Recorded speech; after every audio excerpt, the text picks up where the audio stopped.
आज ही Doubtnut app download करें। Doubtnut पर होगा अब आपके सभी मैथ्स, केमिस्ट्री, फिजिक्स और बायोलॉजी डाउट्स का सफाया। बस अपने क्वेश्चन की फोटो खींचो, उसे क्रॉप करो और तुरंत वीडियो सोल्यूशन पाओ। Download now. हेलो स्टूडेंट्स, इस वीडियो में हम कंटिन्यू करते हैं हमारा चैप्टर द ओपन विंडो। तो इस वीडियो में हम करेंगे इसका पार्ट 2 और ये चैप्टर है from the book it's so happened for class 8। तो अब हम पढ़ते हैं आगे क्या होता है।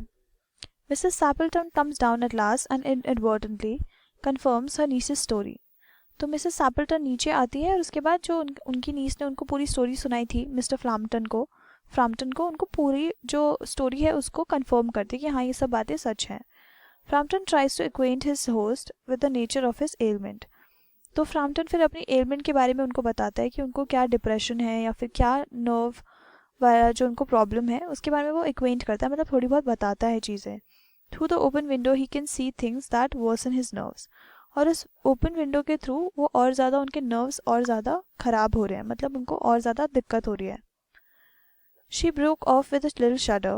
It was a relief to Frampton when the aunt bustled into the room with a whirl of apologies for being late in making her appearance। तो जो उनकी नीस है वो she breaks off with a shudder, उसका मतलब ये होता है कि वो शेक करने लगती है डर के मारे। It was a relief to Framton when, और तो फ्रैम्पटन जो है वो बहुत ही ज़्यादा रिलीफ फील करता है, उसको अच्छा लगता है कि उनकी जो आंट है, उनकी नीस की जो आंट है वो रूम में आती है। बस्टल्ड मतलब अचानक से ऐसे रश करते हुए आती है। विद वॉल ऑफ अपॉलॉजीज मतलब बहुत सारी अपॉलॉजीज के साथ अंदर आती है और आते के साथ ही अपोलोजाइज़ करने लगती है, मतलब माफ़ी मांगने लगती है कि वो बहुत लेट आई और उन्होंने अपनी अपीयरेंस के लिए उनको काफ़ी वेट कराया। I hope Vera has been amusing you, she said. तो बोलती कि मैं ऐसी आशा करती हूँ कि आपको वीरा जो है वो ज़्यादा बोर नहीं कर रही और आपको अम्यूज़ कर रही है, मतलब आपको थोड़ा she keeping you busy. She has been very interesting said Frampton. तो फ्रैम्पटन बोलता है कि वो बहुत ज़्यादा इंटरेस्टिंग बातें करती है।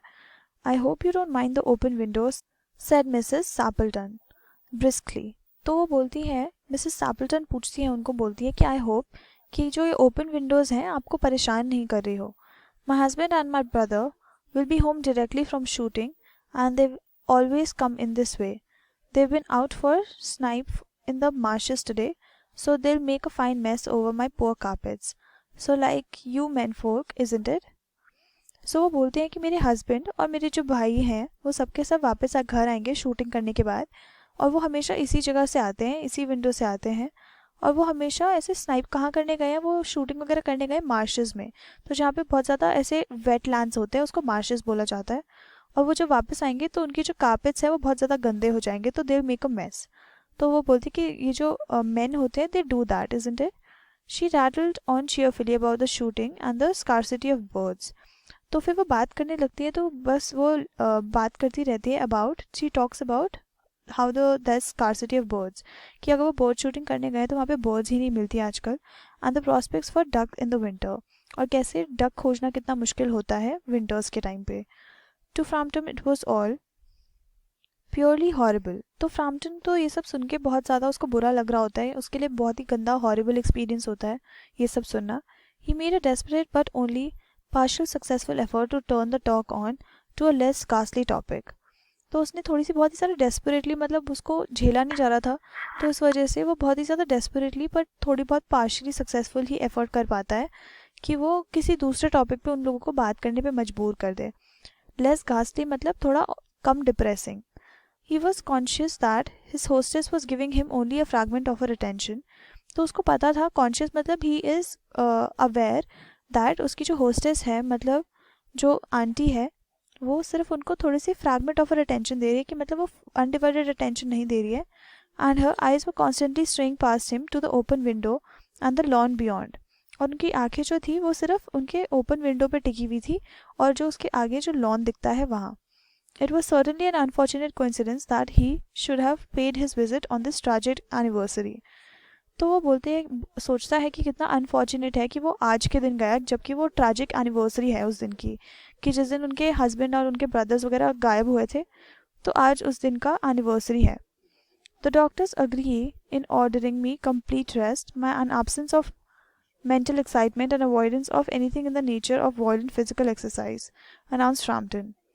तो वो बोलता है माइंड डाइवर्ट करने के लिए कि जो डॉक्टर्स हैं उन्होंने अग्री कर दिया है कि तुम कंप्लीट रेस्ट लो और थोड़ा मेंटल एक्साइटमेंट वगैरह को एब्सेंस मिलनी चाहिए, कि ज़्यादा एक्साइट मत होना, और अवॉइड करो ऐसी कोई भी चीज़ जो नेचर में फिजिकली थोड़ी वॉयलेंट हो, जैसे एक्सरसाइज वगैरह हो तो वॉयलेंट चीज़ें नहीं करनी. Who labored under the tolerably widespread delusion that total strangers and chance acquaintances are hungry for the least detail of one's ailments and infirmities, their cause and cure. On the matter of diet, they are not so much in agreement, he continued. तो जो Frampton है उसने काफ़ी कोशिश करी कि वो टॉलरेबली, मतलब ज़्यादा इतना टॉलरेबल मैनर में रखे कि सामने वाला बोर ना हो जाए कम्प्लीटली. टॉलरेबली वो वाइड स्प्रेड डिल्यूजन दिखाते हैं अपना, कि मतलब अपना डिल्यूजन मतलब बहुत ही गलत बिलीफ, कि अपने दिमाग में ऐसे कुछ सोच के रख लिया है और वो उसको ट्रू मानते हैं. कि जो ये टोटल स्ट्रेंजर्स होते हैं और जो चांस एक्वेंटेंसेस होते हैं, कि जो लाइक टोटल स्ट्रेंजर से तुम बात करने लग जाओ, तुम बाई चांस एक्वेंटेंस बन जाओ, मतलब एक दूसरे की जान पहचान में आ जाओ, वो तुम्हारी थोड़ी बहुत भी डिटेल्स के बारे में जानना चाहते हो. कि ये डिल्यूजन ये है कि they want to know about your element या इन्फॉर्मिटीज़, मतलब उनकी बीमारी या जो उनको कंप्लेंट्स है उसको लेकर, और उनके कॉजेज़ और क्योर. तो उनको ऐसा लगता है कि उन्हें पता है कि सामने वाले इंसान को उतना ज़्यादा इंटरेस्ट नहीं है उनके एलिमेंट में. On the matter of diet they are not so much in agreement. और जब अगर बात करें डाइट की तो उसमें उन लोगों की सोच बिल्कुल नहीं मिलती. No, said Mrs Sappleton in a voice which only replaced a yawn at the last moment. तो वो जब नो बोलती है तो उनकी ऐसी आवाज़ होती है कि उसमें लास्ट में वो यॉन कर देती है, मतलब उबासी ले लेती है. Then she suddenly brighten into alert attention, और उसके बाद अचानक से वो एकदम अटेंशन जोन में चली जाती है, पर not to what Frampton was saying, but attention इसलिए नहीं कि फ्रैम्पटन कुछ बोल रहे थे इस वजह से. Here they are at last, तो वो चिल्लाती है खुशी से, just in time for tea and don't they look as if they were muddy up to the eyes. और उसके बाद वो चिल्लाती है कि हाँ वो आ गए, और वो बोलती है कि बिल्कुल चाय पीने के वक्त पे आए हैं और बिल्कुल मडी हैं जैसे मैंने कहा था. Frampton shivered slightly and turned towards the niece with a look intended to convey sympathetic comprehension. तो अभी तक जो उनकी नीस है उन्होंने उनको झूठी बातें बताई है या सच बताई है, उनको तो पर सच ही लग रही है, राइट. सो फ्रैम्पटन ऐसे डर के स्लाइटली ऐसे टर्न करते हैं, उनकी नीस की तरफ देखते हैं कि वो थोड़ा सिंपथेटिक कॉम्प्रिहेंशन दिखाए, कि वो उनको अपनी जो सिंपथीज दे कि हाँ ओके मैं समझता हूँ कि वो कितने दर्द में है कि उसको अब ऐसी चीज़ें दिख रही हैं. The child was staring out through the open window with a dazed horror in her eyes. और जो लड़की है जो उनकी नीस है वो एकदम बहुत ही ज़्यादा हॉरर वे में, मतलब बहुत ही ज़्यादा डरी डरी देख रही थी. डेज मतलब घूर रही थी हॉरर में, उनकी आंखों में दिख रहा था कि वो बहुत ज़्यादा डरी हुई हैं. In a chill shock of nameless fear Framton swung around in his seat and looked in the same direction. तो फ्रैम्पटन जो है बिल्कुल चिल शॉक में चला जाता है, इन नेमलेस फियर, कि उसको समझ ही नहीं आता कि वो किस तरह का डर है. और वो अचानक से ऐसे मुड़ता है, swung round his seat, कि वो अचानक से ऐसे मुड़ता है और देखता है उसी डायरेक्शन में. In the deepening Twilight 3 figures were walking across the lawn towards the window.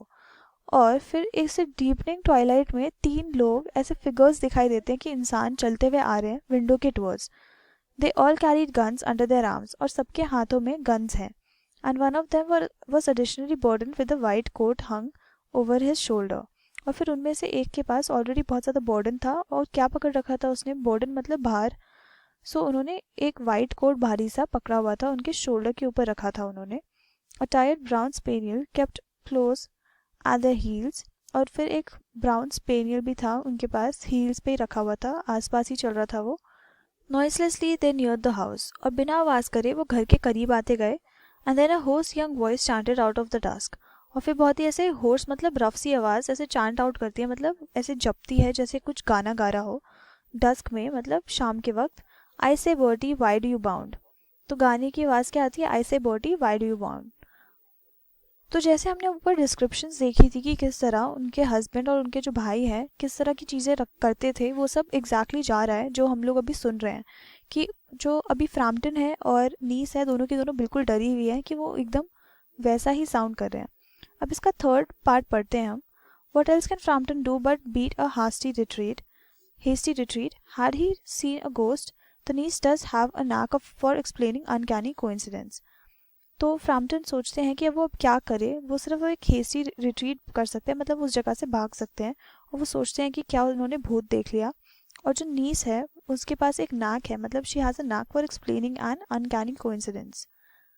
मतलब ऐसे अनकैनी कोइंसिडेंसेस को वो बहुत अच्छे से एक्सप्लेन कर पाती है. Frampton grabbed wildly at his stick and had the hall door, the gravel drive, and the front gate were dimly noted stages in his headlong retreat. तो फ्रैम्पटन ने बिल्कुल जल्दी से बहुत ही वाइल्डली मतलब हड़बड़ाहट के साथ अपनी स्टिक पकड़ी और अपनी हाथ पकड़ी और हॉल डोर की तरफ बढ़ने लगे. ग्रावल ड्राइव वगैरह लिया उन्होंने और बिल्कुल भागने लगे फ्रंट गेट की तरह.